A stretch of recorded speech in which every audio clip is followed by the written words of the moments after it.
Karena saya waktu menjadi PR3, pembantu rektor 3 di STTI, banyak mahasiswa yang nggak beres. Kita harus bawa ada Kristus mereka. Nggak bisa kita cekokin, oh dia bisa ngapalin saudara, oh soal ini bisa dia, oh nilainya bisa A saudara. Tapi Kristus tidak dalam hatinya, celaka enggak? Nah yang dideteksi awal apa? Nah ini, dia harus bertemu dengan, kalau dia nggak bertemu dengan ini, wah celaka ini.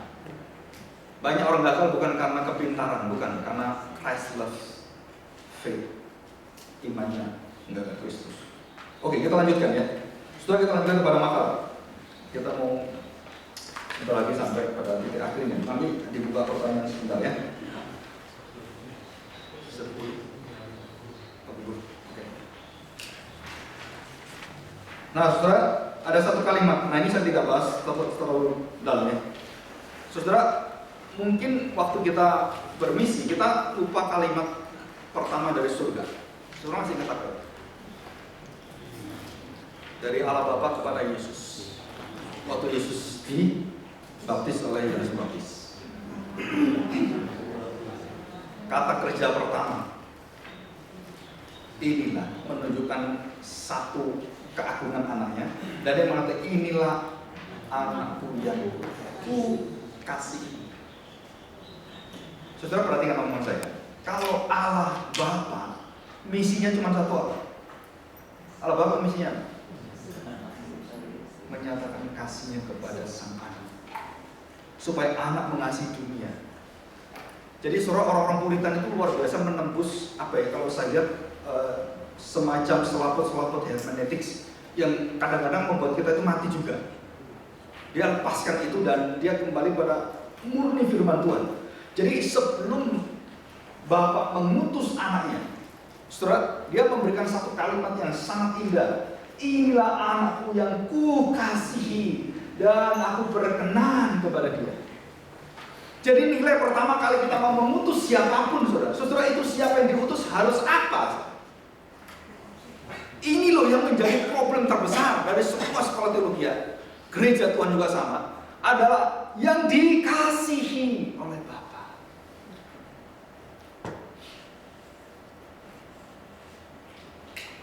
Kita kadang ngasih anak kita ke sekolah teologi itu apa yang goblok. Aduh kamu kerja susah gini, udah masuk sekolah teologi aja. Kan gitu saudara. Yang pintar-pintar jangan. Francis Schaeffer, tahu ya Francis Schaeffer ya. Dan juga siapa ini D.L. Moody dan beberapa pengkhotbah. Spurgeon juga sama. Dia berbicara dengan papanya, dengan mamanya. Pak, Ma, saya mau jadi hamba Tuhan. Jadi hamba Tuhan? Nggak keliru kamu. Terlalu pintar kamu, terlalu pintar. Jadi kalau jadi hamba Tuhan, goblok-goblok. Jadi misionaris itu yang nggak ada kerjaan aja kamu di sini dikumpulin. Nah, banyak sekolah-sekolah misi yang ada di daerah Sunda ini, saudara. Itu kadang-kadang tidak memeriksa ini. Pokoknya datang aja dulu, Pak. Begitu diutusin ngawur semua. Kualitasnya nggak ada, hatinya rohaninya kosong, dan apa yang disampaikan. Nah, saudara itu di situ prihatin. Saya dengan Brand Amsterdam dulu pernah 2 tahun berbicara banyak tentang dia mendirikan itu di STT Tiramus, masalah tentang pelatihan untuk orang Sunda. Nah, itu orang-orang luar biasa, sudah hampir mungkin 25 tahun. Saudara, kita belajar dari misionaris orang dari Amerika, dari Jerman.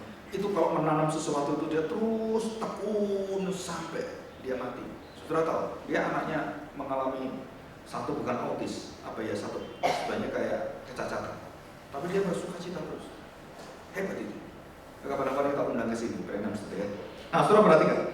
Nah, waktu sesuatu semangat yang sudah diberitakan bahwa aku mengasihi kamu, baru kamu berkenan dan silakan kerjakan. Nah, saudara, langkah inilah yang awal inilah yang sering kita lupa.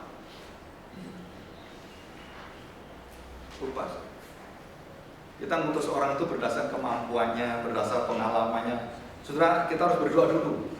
Saya pernah dengan Quicksilver, mungkin Bu Neri masih ingat ya, Quicksilver.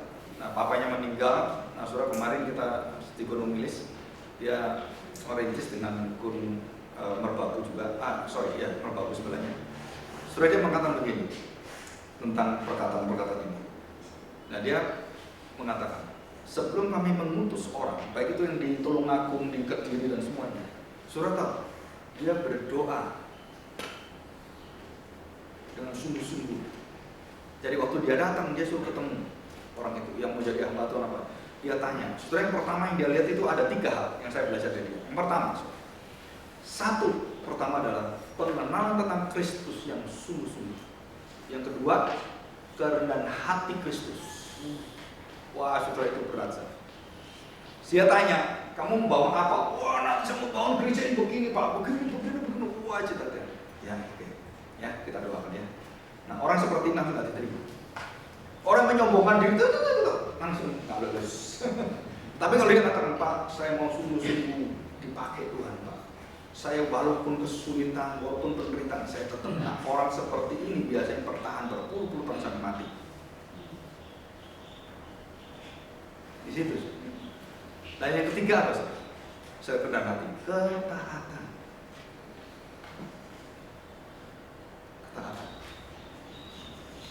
Jadi waktu saya lihat, kenapa ini kok luar biasa dipakai gitu ya? Nah, karena itu unsur-unsur yang saya katakan dalam diri Kristus yang ditanam oleh Profesor Keisiwa, dan saya membantu beliau hampir 8 tahun gitu ya.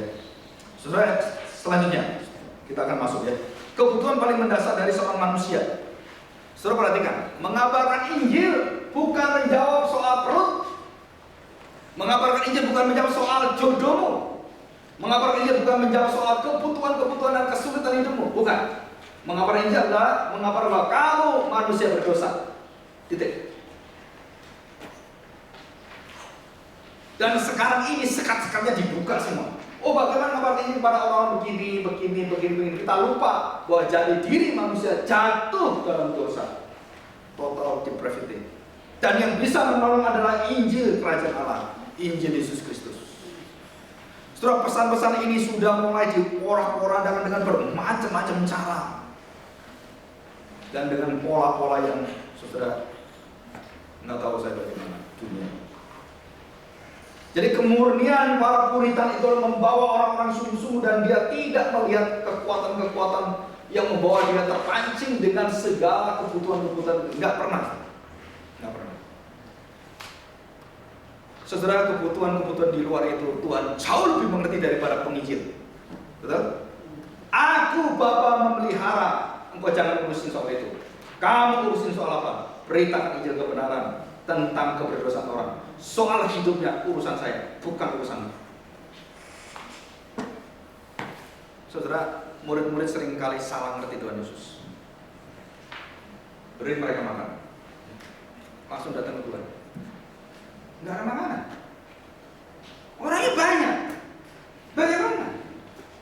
Kan gitu, namanya murid kan juga sama pikirannya manusia. Tuhan Yesus minta murid-murid sudah menyediakan gitu. Coba pikir, saudara. Beri mereka makan. Ya apa Tuhan? Saya di situ pun sama, saudara. Pasti tanya kan, diberi apa Tuhan? Nggak bisa nembus cara-cara Tuhan yang ajaib itu, karena memang bukan kita. Tugas kita adalah memberitakan itu. Begitu Tuhan Yesus katakan beri mereka makan, saudara, murid langsung berperkara apa? Oh, berarti saya memberi dong, saya kasih dong. Nggak bisa, kamu nggak mampu. Lihat apa yang kamu ada, nggak ada. Ini nggak ada semua. Bagaimana bisa? Musa, engkau memimpin bangsa Israel keluar dari Mesir. Tuhan, jangan saya nggak bisa, ini mulut saya begini. Yang diciptakan mulutmu siapa? Pergi. Terus Musa bawa 2 juta orang. Saya tanya, pernah nggak Musa latihan makan, melatih orang di padang belantara? Nggak usah 2 juta lah, 200.000 orang aja. Pernah? Coba pikirin bagaimana mandinya, bagaimana sehari-harinya di padang belantara. 2 juta orang. Dan Musa tidak diberi kemampuan kompetensi apapun oleh Tuhan dalam fisiknya. Karena bukan perkara itu Musa. Musa cuma memimpin rohani jemaat. Dia setia taat pada Tuhan. Tiap awan tiap api itu, di mana berdiri, di mana berjalan, kamu berjalan. Saya beritahukan itu. Musa, aku gak butuh itu. Nih. Betul gak? Kami lapar. Terus Musa katakan, biar tak kasih. Mana bretoknya? Ada bretok ya di Makassar. Bread life. 2 juta orang coba bayangin. Saudara, kita belajar waktu seseorang memberitakan Injil, bahwa saudara ingat baik-baik bahwa saya cuma diberi kuasa oleh Tuhan untuk memberitakan pengampunan dosa dan pertobatan. Jangan sok saudara masuk dalam kehidupan bergaya membantu mereka dalam hal seperti itu. Saudara, itu bukan kuasa wewenang kita. Kalau saudara punya kasih, silahkan kamu kasih. Tapi saudara punya tugas tanggung jawab adalah memberitakan keberdosaan itu, kelumpuhan mereka. Saudara jangan masuk dalam hidup mereka, kemudian saudara mengurusi hidup mereka dalam begitu hal, kecuali itu adalah jemaatmu. Saudara, kita harus tahu batas-batasnya. Nah, waktu kita menjadi seorang pembawa berita ini seperti Musa, seperti para hamba-hamba Tuhan itu dan para rasul, mereka tidak diberi kuasa untuk mengadakan mujizat, untuk memelihara orang-orang, memberi makan, enggak. Itu semua Tuhan semua. Nah, fungsi kita harus jelas. Sama dengan peran gereja juga sama. Gereja berperan itu apa? Saudara jangan bantu Tuhan. Jangan sok wah saya bisa Tuhan ini. Siapa kita? Nah, di sini kita melihat ada kesetiaan pada pimpinan Tuhan di dalam roh itu. Jadi saudara, kita perhatikan baik-baik. Coba kita secara ini ya. Kita lihat kitab Roma. Ya, kitab Roma. Oke. Kitab Roma ya. Saya akan mengajar kita. Saudara, Paulus itu kan kepada satu jemaat dan dia meninggalkan jemaat dan dia tidak pernah ada di jemaat. Tapi dia menjadi gembala sidang atau pemimpin yang ada lebih dari 10 gereja yang ada, dan semua di bawah dia. Nah, saudara perhatikan pola Paulus mengabarkan Injil gitu ya. Saudara, yang pertama adalah identitas dia. Kan selalu gitu kan suratnya kan. Dia jelas, saya ini adalah yang dipanggil rasul, dikehendaki oleh Yesus sendiri, dikasih Yesus sendiri. Sama dengan Allah Bapa mengatakan kepada Tuhan Yesus, engkau anakku yang kukasihi, kepadamu aku berkenan. Dan Paulus jelaskan itu di depan. Saudara perhatikan, cara Yesus dipanggil, diutus Bapa persis sama yang dilakukan oleh para rasul. Semua langkahnya sama persis. Sama. Saudara, kalau baca firman Tuhan lebih dari 20 kali saudara akan tahu. Nah, di situ ya. Jadi kemudian pasal pertama saudara lihat, Paulus memberitahukan tentang jati diri dia dan kemudian jati diri orang-orang Kristen sebelum jadi Kristen. Kamu itu siapa sebenarnya? Orang-orang berdosa, kamu dulu penyembah berhala, dan dia buka semuanya. Tidak ada orang benar, tidak ada orang baik, tidak ada orang yang diselamatkan. Sampai pasal 4 dia buka semuanya. Pasal 5 dia beritahukan perjanjian dengan Adam. Saudara, kemudian hukum Taurat dibuka oleh Paulus dan dijebak semuanya dalam hukum Taurat. Kamu tidak diselamatkan oleh hukum Taurat. Hukum Taurat hanya berfungsi menuntun kamu untuk membutuhkan anugerah Kristus. Nah, saudara perhatikan ini. Jadi mengabarkan Injil berpola seperti ini, saudara. Mengabarkan Injil. Dan saya bersyukur untuk empat hukum rohani ataupun EE yang ada, yang secara jalurnya, secara teologisnya betul, saudara. Atau 4 warna itu ya, yang warna. Ibu Thelma Asen yang pernah bersama dengan saya, itu juga ngasih seperti itu. Atau yang lain, atau saudara bisa bikin sendiri. Masa kita kalah dengan saksi Yehova? Saksi Yehova itu kreatif sekali, ya, banyak sekali caranya. Nah, saudara, dari sini kita tahu sampai akhirnya puncaknya, saudara, pada pasal ke-6 dan pasal ke-7 pergumulan orang percaya, dan dia katakan kamu tidak bisa selamatkan diri sendiri dan kamu harus dibaptis di dalam Kristus. Titik. Setelah itu hidup dalam roh, hidup di dalam pemilihan Tuhan. Wah, keindahannya luar biasa sampai pasal yang terakhir. Kemenangan dan di dalam segala hal, glory to glory. Dia katakan pasal 11. Kita lihat ya pasal 11. Roma pasal 11 ayat 36. Nah, ini yang ayat yang orang reformasi paling tekankan gitu ya. Termasuk nama gereja kita, Gloria itu nggak kebetulan Gloria. Ya, semoga kita bisa glory to glory gitu ya. Sebab segala sesuatu adalah dari Dia dan oleh Dia dan kepada Dia. Bagi Dialah kemuliaan sampai selama-lamanya. Jadi Puritan selalu menekankan dan menaruh segala sesuatunya adalah untuk kemuliaan Allah, bukan saya. Nama besar bukan untuk saya, untuk nama Tuhan. Semakin dikabarkan namamu Tuhan semakin besar, semakin mega, dan aku semakin mikro, semakin kecil. Siapa yang mengatakan? Seluruh nabi diwakili oleh Yohanes Baptis. Sampai nabi-nabi dibunuh dan Yohanes pun dibunuh tanpa kecuali. Seluruh nabi perjanjian lama menjadi martir semuanya. Saudara, sangat mengerikan. Itulah manusia berdosa. Sampai Ibrani pasal 1:1 dikatakan, segala cara Tuhan sudah pakai malaikat, manusia yang sungguh-sungguh dipakai Tuhan, para nabi-nabi, imam-imam, kamu tetap berdosa. Dan satu jalan keluar yang terindah adalah mau tidak mau, aku mengutus anakku mati bagi. Saudara, itulah keindahan penginjilan pemerintah. Ya, kita bersyukur. Saudara, jika ada pertanyaan, saya mohon saudara bisa menanyakan kepada saya. Kira-kira 3 pertanyaan aja ya. Setelah itu saya akan berangkat ke bandara. Semoga tidak kayak ibu ya. Kita sama-sama diberkati Tuhan. Semakin macet bu, semakin sabar ya. Jadi pertama kali kita undang ibu ngalami satu ini ya, delay. Ya, tapi lumayan bu ya, ke Jakarta dulu ya. Tapi sempat jalan-jalan ke bandara. Nggak sempat ya. Ya, nanti ini pasti kelancaran. Saudara, ada pertanyaan nggak tentang ini yang dijelaskan? Ada yang mau bertanya? Silakan. Silakan. Terima kasih Pak. Saat ini kita sering baca buku rohani.